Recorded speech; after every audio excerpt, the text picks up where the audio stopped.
अच्छा भाई देखो, ये एलिमिनेशन ऑफ लेफ्ट रिकर्जन पढ़ने जा रहे हैं हम इसमें।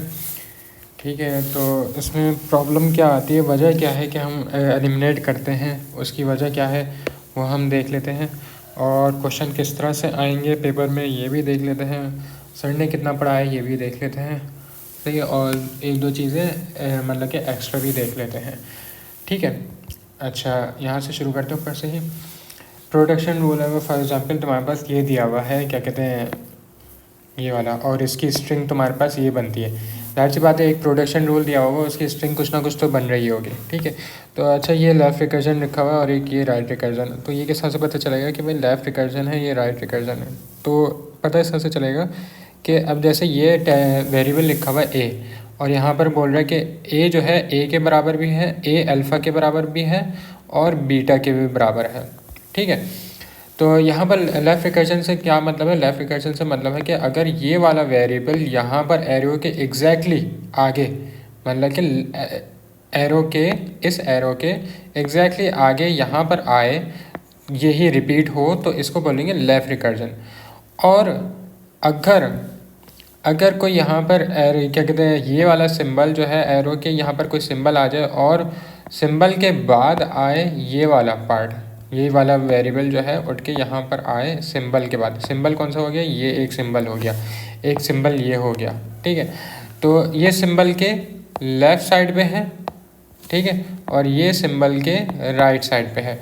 तो सिंबल के राइट साइड पे होगा तो मैं पढ़ूँगा कि भाई ये राइट रिकर्जन है, और सिंबल के लेफ़्ट साइड पे होगा तो ये लेफ़्ट रिकर्जन है। इसको तुम उल्टा भी करके पढ़ लो कि भाई एरो के राइट साइड पे, एग्जैक्टली राइट साइड पे होगा तो वो तुम्हारे पास पड़ जाएगा, क्या कहते हैं, लेफ़्ट रिकर्जन।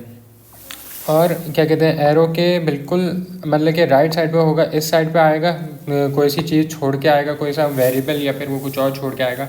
हो सकता है यहाँ पर बीटा आ रहा हो, ठीक है, यहाँ पर सी आ रहा हो, कुछ और वेरिएबल आ रहा हो, और उसके बाद ये ए आ रहा हो, तो इसका मतलब है कि ये राइट रिकर्जन है। ठीक है, ये एक तो तुम्हें पता चल गया राइट रिकर्जन और लेफ़्ट रिकर्जन क्या होता है। ठीक है, अब वजह क्या है कि भाई हमारे एलिमिनेट क्यों कर रहे हैं लेफ़्ट रिकर्जन को, इस चीज़ को हम एलिमिनेट क्यों करना चाहते हैं। वजह यह है कि भाई ये बार बार मतलब कि रिकर्जन तुम वर्ड पढ़ रहे हो ना, हमने कोड में पढ़ा होगा कि भाई कभी भी कोई सी चीज़ रिकर्जन हम लोग करते हैं कोड के अंदर, तो उसका मतलब है वही चीज़ अपने आप को बार बार कॉल करे, कोई भी फंक्शन अपने आप को वापस से कॉल करे जा रहा है। ठीक है, तो यहाँ पर ए बोल रहा है कि ए के बराबर भी है। अब जैसे मैं ए के बराबर लिखता हूँ यहाँ पर ए आ जाता है, फिर मैं इसी ए से वापस से ए अल्फ़ा निकाल दूँ, यूँ करके ये ए लिख दूँ और यहाँ पर अल्फ़ा लिख दूँ, फिर इससे एक और ए निकाल दूँ, फिर एक अल्फ़ा निकाल दूँ। तो मतलब कि ये एंडलेस चलता जाएगा चलता जाएगा चलता जाएगा, पता नहीं कितना चला सकते हैं, एंडलेस लूप चला सकते हैं। ठीक है, तो इस लूप को ख़त्म करने के लिए जो है हमने एलिमिनेशन ऑफ लेफ़्ट रिकर्जन पढ़ना है। ठीक है, इसी तरीके से राइट रिकर्जन में भी हो सकता है ये चीज़। ठीक है, तो राइट रिकर्जन में भी हमें ख़त्म करना होगा, तो वो ख़त्म करना पड़ेगा, तो वो किस तरह से ख़त्म करेंगे। ठीक है, तो वो अब हम देख लेते हैं। अब फॉर एग्ज़ाम्पल ये हमारे पास कोई एक प्रोडक्शन रूल रखा हुआ है। ठीक है, मल्टीपल प्रोडक्शन रूल हो सकते हैं, किसी भी टाइप के हो सकते हैं, कुछ भी हो सकते हैं। ठीक है, तो उसमें हम पढ़ेंगे किस तरह से और उसको लिखेंगे किस तरह से, आंसर को हम किस तरह से लिखेंगे, क्या लिखने का तरीका है, और उस क्वेश्चन को पढ़ने का, ग्रामर को पढ़ने का क्या तरीका है। सही, तो इसमें देखते हैं पढ़ने का तरीका जो है वो ये हम पढ़ेंगे इस तरह से, और लिखने का तरीका ये होगा। बहुत सिंपल सी बात है। अब जैसे एक इंग्लिश में कोई सेंटेंस लिखा हुआ होता है, क्या हम उसको समझने के लिए, ठीक है, अगर तुम्हें बोला जाए कि भाई तुम मुझसे बात करो इंग्लिश में, मैंने कोई सेंटेंस बोल दिया इंग्लिश में, ठीक है, और तुम्हें मैं बोलूँ कि भाई मुझे आंसर तुम इंग्लिश में ही दो, लेकिन तुम्हारे दिमाग में चलेगा क्या, जैसे ही मैं इंग्लिश का कोई सेंटेंस बोलूँगा तो तुम क्या करोगे, उसको पहले तुम उर्दू में ट्रांसलेट करोगे। सही है, उर्दू में ट्रांसलेट करने के बाद फिर तुम सोचोगे कि यार उर्दू में ट्रांसलेट करने के बाद अपना आंसर बनाओगे, और उसी आंसर को फिर तुम इंग्लिश में कन्वर्ट करोगे, और फिर जाके तुम जो है वो इंग्लिश वाला सेंटेंस मुझे बोलोगे। ऐसा ही है। ठीक है, इसी तरीके से हमारा दिमाग चलता है, पता नहीं होता है एक्चुअली हमारा दिमाग इसी तरीके से चल रहा होता है। लाइक एक कंपाइलर हमारे दिमाग में लगा हुआ होता है, अगर कोई इंग्लिश में या किसी और लैंग्वेज में बात कर रहा होता है। सही, तो हम एक चीज़ को पढ़ते हैं, अब ये क्वेश्चन समझो इंग्लिश में लिखा हुआ है, तो मैं इसको उर्दू में किस तरह से ट्रांसलेट करूँगा, उर्दू में ट्रांसलेट करने के दो तरीके होंगे, एक तो ये फार्मूला लगेगा या तो ये फार्मूला लगेगा, सही है, ये है। अब इसको समझ लो कि कोई क्वेश्चन हो सकता है कि भाई कोई क्वेश्चन हार्ड लेवल में हो सकता है, इंग्लिश का हार्ड लेवल हो सकता है, तो तुम करो कि भाई क्या कहते हैं ये वाला लगा दो, और इसके अलावा तुम्हारे पास इस टाइप का कोई क्वेश्चन आसान सा आ जाता है, मतलब कि इंग्लिश में कोई सेंटेंस आसान सा आ जाता है, तो तुम क्या करते हो इस टाइप का तुम आसान सा क्या कहते हैं फॉर्मूला लगा लेते हो, ठीक है, समझने के लिए अभी सिर्फ समझ रहे हो कि ये लिखा हुआ क्या है, सही है। फिर इसको कन्वर्ट करना है, आंसर तुम्हें बनाना है। जैसे ही तुम इसको इसमें मैपिंग कर लोगे, ये सारी चीज़ें अगर इस टाइप का है तो तुम क्या करोगे, इसको इस तरह से मैपिंग कर लोगे। अभी हम देखेंगे किस तरह से मैपिंग होगी, वो बस मैं बता रहा हूँ, ठीक है। वो तुम्हें लाइक क्वेश्चन देख के ही तुम्हें पता चल जाएगा कि यार मुझे या तो ये लगाना है या तो ये लगाना है, इन दो के अलावा और कुछ नहीं होगा। पॉसिबिलिटी है कि तीसरा भी हो सकता है, वो भी हम देखेंगे कि हो और क्या क्या पॉसिबल हो सकता है। लेकिन जैसे ही तुम अगर देखोगे ना इस टाइप का क्वेश्चन देखोगे, तुम बोलोगे अरे यार इसमें तो ये लग रहा है, सही है। फिर दूसरा क्वेश्चन देखोगे तो हो सकता है ये लग रहा हो, ठीक है। तो हम उसको समझने के लिए, इंटरप्रेट करने के लिए ये चीज़ें लगाएंगे, ठीक है, मैपिंग करेंगे, सही है। जैसे ही मैपिंग कर लेंगे फिर हम उसको कन्वर्ट करेंगे अपने आंसर में कन्वर्ट करने के लिए ये इस्तेमाल होगा, ठीक है। जैसे ये तुम अपने आंसर में कन्वर्ट करोगे और उसको फिर अब उसी के इंग्लिश लैंग्वेज में लिखोगे इस तरह से, ठीक है। ये तुमने कन्वर्ट किया है उसको उर्दू में, सही है। पहले तो तुमने इस इंग्लिश को उठा के इंग्लिश को उर्दू में समझा, सही है। फिर उससे तुमने अपना उर्दू में समझने के बाद उसमें अपना उर्दू का आंसर ये वाला बना लिया, सही है। अब इस उर्दू को इंग्लिश में कन्वर्ट कर दोगे तो क्या हुआ, ये और ये इंग्लिश में आंसर, वो क्वेश्चन आंसर आ गया तुम्हारे पास, और ये तुमने उर्दू में समझ लिया, ठीक है। ये इस तरह से चलेगा हमारे पास, सही है। अब एक एक करके क्वेश्चन देख लेते हैं और उनके लेवल बढ़ाते जाते हैं ताकि हमें आराम से समझ में आ जाए, सही। अब यहाँ पर बोल रहा है कि ई जो है ई के बराबर है और प्लस और टी, मतलब कि ई जो है ई प्लस टी के बराबर भी है या फिर टी के बराबर भी है, सही। ये हमने क्वेश्चन को पढ़ लिया। अब हमने बोला यार ये इसका पैटर्न जो है ना इससे मैच कर रहा है, ठीक है। जो है ई पहले आ रहा है, फिर से ई आ रहा है एरो के इस साइड पे, मैं देखूंगा कि ए आ रहा है एरो के इस साइड पे भी ए आ रहा है, एज इट इज़ ये वाला पार्ट तो ये वाले पार्ट से मैच कर गया है, ठीक है। अब उसके बाद मैं देखूंगा कि यार मेरे पास क्या बचा, मेरे पास बचा अल्फ़ा वो प्लस और टी, सही है। तो मैं यहाँ पर देखूंगा कि यहाँ पर लाइन से पहले, इस लाइन से पहले अल्फ़ा लिखा हुआ है मेरे पास, तो मैं इसको बोलूँगा कि यार ये मेरा हो गया अल्फ़ा पूरे पार्ट को। अब हो सकता है टी के साथ यहाँ पर बी भी लिखा हुआ हो, सी भी लिखा हुआ हो, स्मॉल सी भी लिखा हुआ, स्मॉल डी भी लिखा हुआ, सही है। लाइन से पहले, इस लाइन से पहले, ठीक है। तो वो पूरा जो होगा ना वो पढ़ा जाएगा अल्फ़ा, उसको पूरा अल्फ़ा मान लो, ठीक है। जैसे ही तुम्हारे पास लाइन आई, सही है, और वाली लाइन आई, तो उस लाइन के बाद जो भी लिखा हुआ होगा वो तुम्हारा बीटा बन जाएगा, सही है। तो ये ए अल्फ़ा और बीटा, तो इस तरह से पढ़ोगे तुम, ये ए बन जाएगा, ये तुम्हारा अल्फ़ा बन जाएगा, ये तुम्हारा बीटा बन जाएगा, सही है। अब तुमने क्या करना है, तुमने इसको मैचिंग कर ली, तुम एक काम करो उसको नीचे छोटा सा करके इसके नीचे लिख दो कि भाई ये है, ये है, ये तुम्हारा ये वाला पार्ट है और ये बीटा तुम्हारे पास सिर्फ ये टी आ गया, सही है। अब जब जैसे ही तुमने मैपिंग कर ली, अब तुम्हारा काम आधा आसान हो गया है। अब तुमने ये क्वेश्चन को पढ़ना समझना सीख लिया है, सही है। अब इसके बाद अब हमने कन्वर्ट करना है अपने आंसर में, सही है। तो कन्वर्ट करने के लिए क्या करोगे तुम, ये वाली जो चीज़ थी अब उसको तुम इसमें कन्वर्ट करना शुरू करोगे। ये पूरा एक पार्ट है, ये दो अलग पार्ट नहीं है, ये पूरा एक पार्ट है, सही है। तो किस तरह से होगा, तुमने बोला कि भाई तुम्हारे पास क्या सारी ये चीज़ें ए अल्फ़ा और बीटा हाँ मौजूद है मेरे पास, तो मैं क्या करूँगा, मैं लिखूँगा, ये चीज़ जहन में बिठा लेना, सही है। ये तुम्हारा आंसर बना के देगा। तो तुमने क्या करना है, ए लिखना है, उसके आगे बीटा लिखना है और अल्फ़ा लिखना है। एक जगह तुम कॉपी में साइड में ये लिख लो, ये याद करके रट्टा मार के चले जाओ ये चीज़, ठीक है। और ये चीज़ रट्टा मार के चले जाओ, और कॉपी में जाते ही पेपर शुरू होते जाए तुम्हारे पास क्वेश्चन में ये कोई पेपर में कोई क्वेश्चन आए ना आए, तुम उठा के ये लिख लो पहली फुर्सत में, ताकि तुम्हें अगर क्वेश्चन आए तो तुम उठा के इसमें मैपिंग करोगे और डायरेक्ट आंसर निकाल लोगे। सही है। तो क्या करो, तुम ए को लिखो बीटा और ए डैश, सही, ए डैश भी लगाओ यहाँ पर। फिर क्या होगा, तुम्हारा ए डैश कॉल होगा और उसके बाद अल्फ़ा होगा, फिर तुम्हारे पास ए डैश कॉल होगा और फिर लाइन लगेगी और की, और एप्सिलॉन आ जाएगा। सही है। ये तुमने इस तरह से पढ़ना है।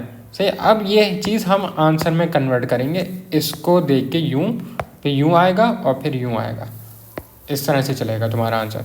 ठीक है। अब इस ये बोल रहा है कि ए जो है बीटा और ए डैश के बराबर है। सही है भाई। तो क्या मैंने बीटा यहाँ पर ए तो मेरे पास मौजूद है, ये रहा ए, बीटा मौजूद है, हाँ बीटा ये रहा, ए डैश मौजूद है नहीं, ए डैश मौजूद नहीं है, लेकिन मैं ए डैश अपनी तरफ से लिखूँगा ताकि मैं ए डैश को बाद में कॉल करा सकूँ। सही। अब वजह क्या है कि भाई ए डैश क्यों लिख रहा हूँ मैं, अल्फ़ा क्यों नहीं लिख रहा यहाँ पर, या मैं सिर्फ और सिर्फ ए ही क्यों नहीं लिख रहा, सिर्फ ए डैश के बजाय ए क्यों नहीं लिख रहा। वजह यह है कि भाई मुझे एलिमिनेट करना है, लेफ़्ट रिकर्जन या राइट रिकर्जन जो है वो ख़त्म करनी है, तो इसलिए मैं ये ए डैश लिखूँगा। अगर मैं यहाँ पर डायरेक्टली ही ए लिख दूँगा या मैं अल्फ़ा लिख दूँगा तो मेरा आंसर गलत हो जाएगा। सही है। और वो एलिमिनेट नहीं होगा, उल्टा कुछ और ही बन जाएगा हमारा आंसर। तो इसलिए यहाँ पर मैं ए डैश लिखूँगा। अब जैसे मैं ए डैश लिखूँगा, क्योंकि भाई यहाँ पर ए डैश एक्सप्लेन नहीं हुआ हुआ यहाँ पर, तो मैं ए डैश को एक्सप्लेन करूँगा। ए डैश क्या है, हमारे पास बोल रहा है अल्फ़ा है पहले, फिर ए डैश है और एप्सिलॉन है। सही है। अब मैं कन्वर्ट करता हूँ, बीटा जो है हमारे पास क्या है, यहाँ पर बीटा आ रहा है, ए बीटा और ए डैश। अब यहाँ पर देखो मैंने यहाँ पर लिखा हुआ है। सही है। तो हमारे पास ए क्या है, वो ई है, तो मैंने लिख दिया ये वाला ई। ठीक है। ये वाला ए को मैंने यहाँ पर लिखा हुआ था, यहाँ पर यही चीज़ मैंने पूरी उठा के एज इट इज़ मैपिंग करूँगा, यहाँ से देखता जाऊँगा। सही है। तो इसमें ए क्या है, ए मुझे लिखना है, तो ए मैंने ये लिखा, देखा कि भाई ए ई है, तो ई मैंने पहले लिख दिया। सही है भाई। फिर मैं बोल रहा हूँ बीटा आया है, तो बीटा यहाँ पर कहाँ पर है, इस पूरे में से बीटा किधर है, बीटा मेरे पास ये है। तो बीटा क्या है मेरे पास, यहाँ पर बोल रहा है कि टी है। सही है। तो मैं टी है तो मैं यहाँ पर टी लिख दूंगा, तो टी आ जाएगा इस जगह पे, बीटा की जगह पे टी आ जाएगा यहाँ पर। सही है। फिर ये बोल रहा है ए डैश है, तो ए डैश क्या है, किस तरह से कि भाई ए को ही ए डैश बोल रहा हूँ मैं, तो अगर यहाँ पर ई डैश लिखूँगा, यहाँ पर क्या लिखूँगा, अब यहाँ पर ई डैश नहीं लिखूँगा, वो सॉरी ए डैश नहीं लिखूँगा, यहाँ पर लिखूँगा ई डैश। ई डैश क्यों होगा, क्योंकि ये वाला सिंबल जो भी होगा, ये वाला सिंबल उसको मैं यहाँ पर वापस कॉल करा दूँगा डैश के साथ। सही है। तो ये इस तरह से मेरे पास ये वाली लाइन तो कंप्लीट हो गई। सही है। अब मैं इस वाली लाइन पे चलता हूँ कि किस तरह से, यहाँ पर बोल रहा है कि ए डैश लिखूँ। अब यहाँ पर ए डैश क्या था, ए डैश मैंने ऊपर एक्सप्लेन किया था, जो कि मेरे पास ई डैश बन गया था। सही। तो ई डैश मेरे पास यहाँ पर आ जाएगा ए डैश की जगह पे। फिर मैंने बोला अल्फ़ा चाहिए मुझे। सही है। अब अल्फ़ा मैं यहाँ पर देखूँगा। सही है। इस पूरे में से ये अल्फ़ा मैं यहाँ पर देखूँगा, अल्फ़ा मेरे पास क्या है, ये पूरा है प्लस और टी, तो मैं उठा के प्लस और टी यहाँ पर लिख दूँगा अल्फ़ा की जगह पे। अल्फ़ा की जगह पे मैंने प्लस और टी लिख दिया। सही है। अब मैं क्या करूँगा, ए डैश चाहिए मुझे, तो ए डैश क्या था मेरे पास, ए डैश तो ई डैश के बराबर है, तो मैं ई डैश ही लिख दूँगा। फिर लाइन लगाऊँगा, लाइन लगा दी यहाँ पर। फिर एप्सिलॉन लिखा हुआ है, एप्सिलॉन लिख दिया। ये मेरा बन गया यहाँ पर आंसर। सही है। ये मेरा आंसर इस तरह से बन जाएगा। इसी तरीके से हम यहाँ पर भी कर लेते हैं ये वाला क्वेश्चन भी। सही है। एस बोल रहा है, एस के बराबर है, 0 के बराबर है, एस के बराबर है, 1 के बराबर है, और एस, ये एक पूरी एक टर्म हो, एक ग्रुप ये हो गया, और फिर यहाँ पर बोल रहा है एक ग्रुप ये है 0 1 का। सही है। पहले मैपिंग कर लेते हैं किस तरह से मैच हो रहा है, क्या ये इसमें मैच हो रहा है या फिर ये इसमें मैच हो रहा है। हमारे पास इसमें मैच हो रहा है, ये वाली लाइन। ठीक है। अब देख लेते हैं किस तरह से मैच हो रहा है। हमने बोला कि भाई एस है, एस वापस से रिपीट हो रहा है फ़ौरन। सही है। जैसे ए की तरह रिपीट हो रहा था, तो मैंने इसको बोला कि भाई ये ए हो गया मेरे पास। ए के आगे अब जितनी बड़ी भी टर्म आ जाए, चाहे अनलिमिटेड आ जाए, लेकिन इस लाइन से पहले जितनी भी बड़ी टर्म आ जाए वो पूरा मेरा अल्फ़ा हो जाएगा इस अल्फ़ा की जगह। सही है। फिर लाइन लगी हुई और लाइन भी लगी हुई। सही है। अब बोल रहा है 0 1 आया हुआ है, तो 0 1 मेरा पूरा बीटा के बराबर हो जाएगा। अब 0 1 0 1 0 1 0 1 इस तरह से करके कुछ भी आ रहा हो, ठीक है, तो वो पूरा जो होगा ना वो मेरे पास बीटा कहलाएगा। सही है। इस तरह से पढ़ा जाएगा। तो हमारे पास ये वाली लाइन तो मैच हो गई, ये मैंने समझ लिया, अपने ट्रांसलेट कर लिया। सही, ट्रांसलेट करने के बाद मैंने कन्वर्ट करना है। कन्वर्ट ये इसी तरीके से होगा, मेरे पास क्या है, बीटा लिखना है, तो बीटा मेरे पास यहाँ पर क्या है, ये वाला 0 1, तो 0 1 लिख दिया। ए डैश लिखना है, ए डैश क्या है मेरे पास यहाँ पर एस की जगह एस डैश आ जाएगा। सही है, तो एस डैश नीचे ही कॉल हो जाएगा इसके हिसाब से। सही है, फिर मुझे अल्फ़ा चाहिए, अल्फ़ा मेरे पास ये बना हुआ है, तो मैंने उठा के पूरा लिख दूंगा 0 S 1 S। ठीक है, फिर मुझे बोल रहा है ए डैश चाहिए, ए डैश मेरे पास एस डैश था, तो मैंने एस डैश लिख दिया। फिर मुझे बोल रहा है एप्सिलॉन है, एप्सिलॉन मैंने लिख दिया, ये मेरे पास आंसर हो गया। इसी तरीके से ये भी होगा। अब एक क्वेश्चन देख लेते हैं, क्या हमारे पास कुछ ऐसा हो सकता है कि भाई कोई बीच में सिंबल, कोई एक्स्ट्रा सिंबल ना आए, या फिर कोई और सा प्लस या माइनस या कुछ और इस तरह का सिंबल ना आए, या 0 1, या मतलब कि सेपरेट करने का कोई तरीका ना आए। यहाँ पर सेपरेशन हमारे पास किस तरह से हो रही है, ये 0 से हो रही है, यहाँ पर प्लस से हो रही है, यहाँ पर भी प्लस से हो रही है। आगे देख लेते हैं, आगे कहाँ पर हो रही है, आगे यहाँ पर कॉमे से हो रही है। ठीक है, तो हमें पता चल रहा है कि भाई ये जो है दो इस तरह से ए और अल्फ़ा इस तरह से बन रहा है।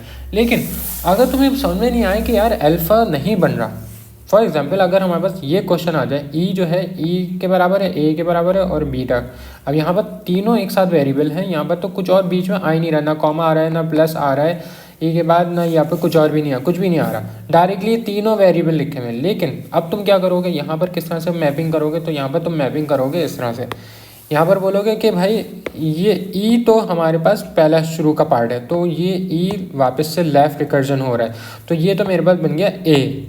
सही है, और ए के बाद मेरे पास अल्फ़ा ही आता है, तो ये अल्फ़ा वाली टर्म ये हो गई। चलो भाई, ये अल्फ़ा बन गया। अब यहाँ पर ये जो लिखा होगा ये मेरे पास बीटा बन जाएगा इस तरह से। सही है, सही। और फिर यहाँ पर जो है दूसरा वाला, ये कुछ और चीज़ बन जाएगी हमारे पास इस तरह से, ये वाला पार्ट बन जाएगा। इस तरह से कुछ भी बन सकता है। तो अब तुमने समझ लिया कि भाई ये इसको इस तरह से पढ़ लोगे। ठीक है, ये आगे दूसरा प्रोडक्शन रूल लिखा हुआ, कुछ और भी लिखा हुआ है, इसको एज इट इज लिख देंगे। ये तो एक बात ये हो गई। अब फॉर एग्जांपल एक और क्वेश्चन अगर बोलते हैं कि भाई एक और चीज़ भी हो सकती है कि अगर हमारे पास ये आ जाए, एस जो है वो ये लिखा हुआ है और एल जो है एक ये, दो प्रोडक्शन रूल बने हुए हैं। अभी तक तो हम एक प्रोडक्शन रूल पे चल रहे थे कि भाई एक प्रोडक्शन रूल दे दिया, एक प्रोडक्शन रूल दे दिया, एक ये दे दिया, एक ये दे दिया। ठीक है, लेकिन फॉर एग्जांपल दो प्रोडक्शन रूल दे दें तो वो हम किस तरह से इसके अंदर मैपिंग करेंगे या फिर इसके अंदर मैपिंग करेंगे, किसी एक के अंदर करेंगे ना, या तो इसके अंदर या तो इसके अंदर, तो ये किस तरह से मैपिंग करेंगे। तो अब हम पढ़ लेते हैं ज़रा भाई। अगर अब पढ़ना शुरू करते हैं कि भाई यहाँ पर लिखा हुआ है एस जो है वो हमारे पास ब्रैकेट ओपन एल और ब्रैकेट क्लोज और एक्स के बराबर है। ठीक है, और यहाँ पर बोल रहे हैं एल जो है एल के बराबर है, कॉमा के बराबर है और एस के बराबर है, और यहाँ पर लिखा हुआ है या फिर पूरे एस के बराबर हो सकता है। ठीक है, तो अब हमने आइडेंटिफाई किया, जैसे ही मैंने देखा यार, मैंने बोला कि यार इसमें से तो ये कुछ भी मैच नहीं कर रहा, हमारा एलिमिनेशन वाला जो क्वेश्चन था उसमें से कोई सा भी फार्मूला मैच नहीं कर रहा है इसमें से, दोनों में से। लेकिन मैंने जैसे ही दूसरी लाइन देखी तो यार मैंने देखी कि यार ये दूसरी लाइन मैच कर रही है पहले वाले रूल के हिसाब से, पहले वाले रूल के हिसाब से, ही वाले रूल के हिसाब से हमारे पास ये वाली लाइन तो मैच करिए। तो मैंने फ़ौरन उठा के मैपिंग कर दी उसके अंदर। तो ये जैसी मैपिंग कर दी तो मैं कन्वर्ट करना शुरू करूँगा। लेकिन तो भाई मेरे पास इसका क्या होगा जो मैच नहीं की, तो जो मैच नहीं की ना उसको मैं आंसर में एज इट इज़ उतार दूंगा, कुछ भी चेंजिंग नहीं करूँगा। सही है, लेकिन जिसमें मैंने मैपिंग की है उसको मैं फिर कन्वर्ट करूँगा पूरे इस पार्ट के अंदर। सही है, वही चीज़ होगी, यही वाला फार्मूला लग जाएगा और इस फार्मूले के ज़रिए ये वाली लाइन जो है इसके अंदर कन्वर्ट हो जाएगी। सही है, अब फॉर एग्जांपल अब हमने इतना तो पढ़ लिया कि भाई ये वाली इस क्वेश्चन के इस रूल के हिसाब से हमने इसमें कन्वर्ट करना शुरू कर दिया। अब अगर फॉर एग्जांपल अगर ये वाला फार्मूला जो है कहाँ पर इस्तेमाल होगा, ठीक है, अब फॉर एग्जांपल ये वाला क्वेश्चन आ जाता है, ठीक है, तो मैं कहाँ पर कौन सा वाला फार्मूला इस्तेमाल करूँगा, मैं जैसे वो देखूँगा मैं बोलूँगा यार ये तो इससे मैच कर रहा है। अब इसको पढ़ना भी सीख लेते हैं। सही है, तो पढ़ते किस तरह से हैं कि भाई ए जो बोला है ए अल्फ़ा एक्स, वो क्या कहते हैं ए अल्फ़ा 1, ए अल्फ़ा 2, ए अल्फ़ा 3, अल्फ़ा 4, जहाँ तक अनलिमिटेड जितना भी 100 अल्फ़ा लगे हुए। सही, तो ए अल्फ़ा 1 इससे ए अल्फ़ा 100 तक जा रहा है। फिर हमारे पास बीटा की बीटा 1 बीटा 2 बीटा 3 बीटा 4 इस तरह से शुरू हो रहा है। तो ये डॉट डॉट डॉट जो है ना, ये इस लाइन से पहले बीटा 1 से पहले अनलिमिटेड जितने भी आ जाएँ, सही है, कुछ भी कोई ना कोई लिमिट तो होगी, कहीं ना कहीं तक तो पहुंच रहा होगा, सही है। तो उसके बाद बीटा 1 शुरू हो जाएगा, फिर वो बीटा 1 भी जितना भी जाता रहे, सही है। तो जैसे ही हमारे पास क्वेश्चन इस तरह से मैच होगा तो हम ये वाला इस तरह से मैपिंग करेंगे। अब देखना शुरू करते हैं। वही चीज़ को मैंने उठा के यहाँ पर कॉपी पेस्ट कर दिया है, सही है। अब क्वेश्चन में लिखा हुआ है कि भाई मेरे पास ये है, तो इसका आंसर मेरे पास किस तरह से बनेगा। अब तुम ये लोग सोच रहे होगे कि यार ये तो यही चीज़ लिखी हुई है, ये तो रूल है, तो रूल को ही उठा के क्वेश्चन बना दिया। हाँ, रूल को भी क्वेश्चन बना सकता हूँ, कोई मसला थोड़ी है, कोई बात थोड़ी है। मैं तो इसको भी जैसे हमने यहाँ पर देखा था, इसको मैं उठा के पूरा इसमें कन्वर्ट कर रहा था। हो सकता है तुम्हारे पास ये क्वेश्चन आ जाए और तुम्हें आंसर ये बनाना हो, तो ये तुम्हारा आंसर हो जाएगा। और फॉर एग्जांपल है कि भाई तुम्हारे पास ये क्वेश्चन आ जाए, सही है, ये क्वेश्चन आ जाए इस तरह से, तो तुम्हारे पास आंसर क्या बनेगा, वो तुम्हारे पास ये बनेगा, ठीक है। अब किस तरह से पढ़ेंगे, अब ज़रा मैपिंग करना शुरू करते हैं। तुम्हारे सामने ही मैपिंग करता हूँ मैं। यहाँ पर हम पढ़ेंगे इसको A alpha 1 as it is, A alpha 2 लिखा हुआ है, ए अल्फ़ा 2 अल्फ़ा 3 तक गया हुआ है। यहाँ पर मैंने डॉट डॉट डॉट डाला हुआ है, तो अल्फ़ा 3 तक गया हुआ है। यहाँ पर बीटा 1 बीटा 2 बीटा 3 लिखा हुआ है। यहाँ पर बीटा 3 तक, बीटा 4 जितना भी आगे ले जाओ, सही है।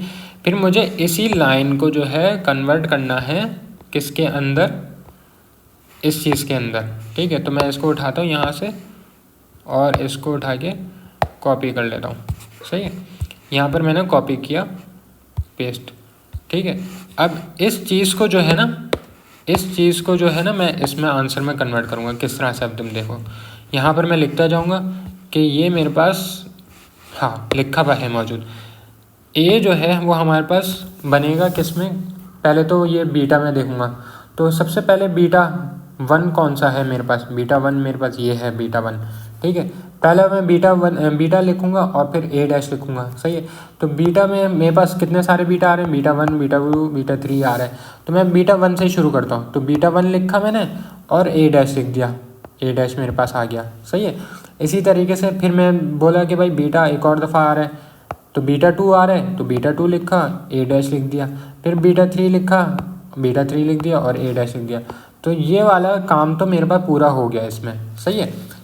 अब यहाँ पर बोल रहा है कि भाई अल्फ़ा और ए डैश चाहिए। तो मैंने देखा यहाँ पर अल्फ़ा और ए डैश है, मौजूद है, सही है भाई। अल्फ़ा 1 मैंने लिखा और ए डैश लिखा, यहाँ पर मेरे पास ए डैश आएगा। यहाँ पर मैं लिखना भूल गया, हाँ देखो, यहाँ पर ए डैश आएगा, यहाँ पर भी ए डैश आएगा, यहाँ पर भी ए डैश आएगा, इन सब में, सही है। तो अल्फ़ा ए डैश आ गया, अल्फ़ा 1 ए डैश। फिर अल्फ़ा 2 भी दिया हुआ है, अल्फ़ा 3 भी दिया हुआ है। तो अल्फ़ा 2 ए डैश, अल्फ़ा 3 ए डैश, इस तरह से, और एप्सिलॉन बन जाएगा। तो ये मेरे पास आंसर बन जाएगा। ये तो एक बिल्कुल बेसिक है, रूल को ही मैंने आंसर बना दिया, सही। एक रूल आया, उसको मैंने आंसर बना दिया। फॉर एग्जाम्पल मेरे पास क्वेश्चन आता है इस टाइप का, ठीक है, और एक इस टाइप का भी क्वेश्चन मैंने बनाया हुआ है, सही है। अगर तुम्हारे पास एक क्वेश्चन ये इस टाइप का आ जाए कि भाई ए के बाद बी है और यहाँ पर ये बीटा नहीं है, A B A C, small a b और स्मॉल सी और स्मॉल डी है, ठीक है। तो ये आ जाए, तो तुमने बोला यार ये तो देखो ए के बाद फिर ए आ रहा है, फिर ए के बाद एक और ए आ रहा है, तो ये तो वही वाली कहानी हो गई कि बाद ए के बाद ए आ रहा है और फिर एक और ए आ रहा है, सही है। इसी तरीके से यहाँ पर एक और वैल्यू आ रही है, फिर एक और वैल्यू आ रही है। तुमने बोला यार ये मैंने कुछ देखा देखा सा लग रहा है मेरे पास, सही है। तो तुमने बोला यार ये फॉर्मूला लग जाएगा इसके अंदर, क्योंकि ये मल्टीपल, इसको मैं बोलूँगा मल्टीपल लेफ्ट रिकर्जन बोलूँगा। ये तो सिंगल लेफ्ट रिकर्जन था, सही है। ये सारे सिंगल लेफ्ट रिकर्जन है। एक ही दफ़ा ई आ रहा है, सही है। एक ही दफ़ा एस आ रहा है, यहाँ पर भी एक ही दफ़ा ई आ रहा है, ठीक है। इसमें भी एल एक ही दफ़ा आ रहा है। तो लेकिन यहाँ पर जो है मल्टीपल दफ़ा आ रहा है। ए जो है एक दफ़ा ये भी आ रहा है, फिर एक और दफ़ा आ रहा है, सही है। तो मैं बोलूँगा ये तो मल्टीपल दफ़ा आ रहा है, ये हो गया मल्टीपल क्या कहते हैं, रिकर्जन, मल्टीपल लेफ्ट रिकर्जन।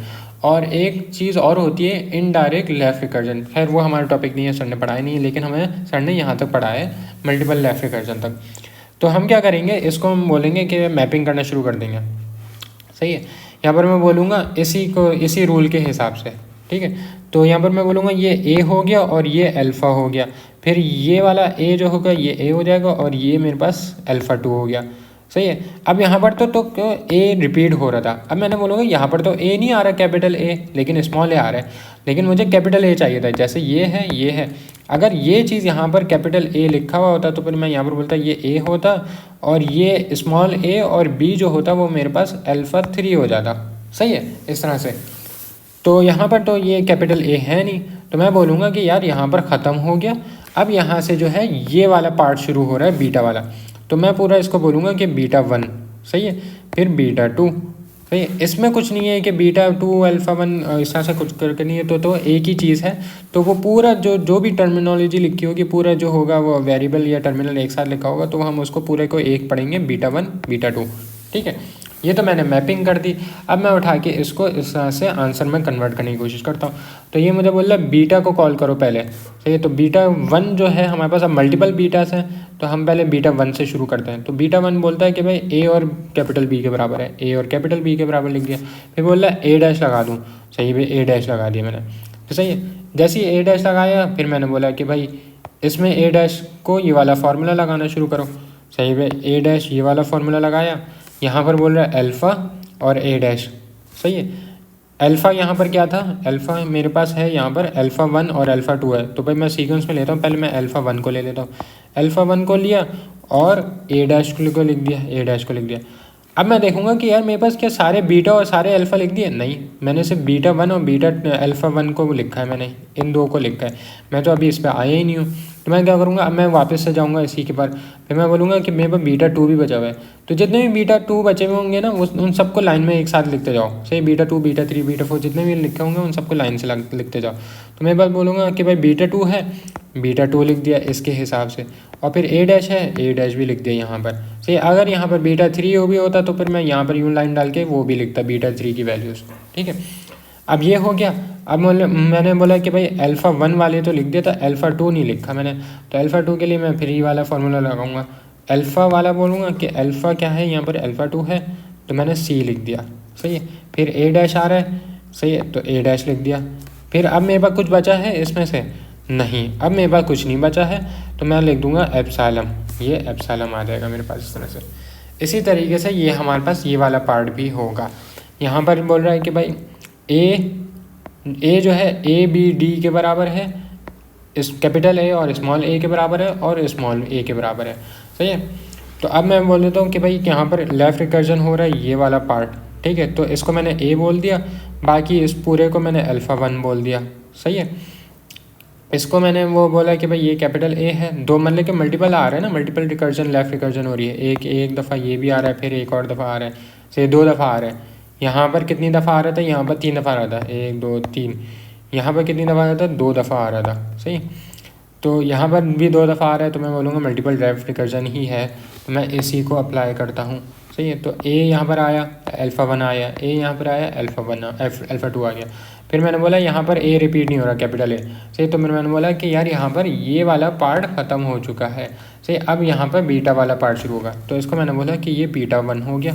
सही है, अब इसी तरीके से मैं मैपिंग कर दूंगा और मेरे पास ये आंसर आ जाएगा एज इट इज। सही, तो ये हमारे पास जो है left recursion elimination of left recursion इस तरह से निकालते हैं।